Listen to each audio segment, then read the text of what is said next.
How to find your Epic's Game email and password.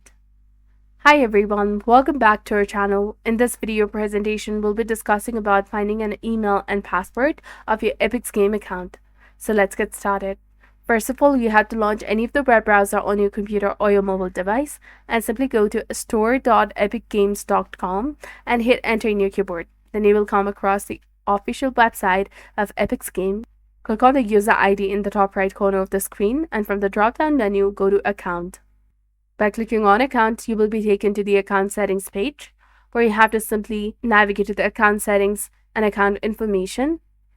And down to this page, you can see the display name, your email address, your first name, your last name, your address, and if you'd like to see the password of your account, instead of looking for the password, you can simply go ahead and just log out of your Epic's Game account, and then after try logging in again, click on Forgot Password, and simply go ahead and take help from your Gmail account and reset your password to remember your new password.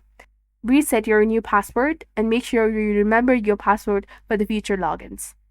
So this is how you can do this. If you found this video helpful, please consider liking and subscribing for more helpful tips and tutorials. And don't forget to hit that bell icon to stay updated with our latest contents. Thank you for watching. See you in the next one.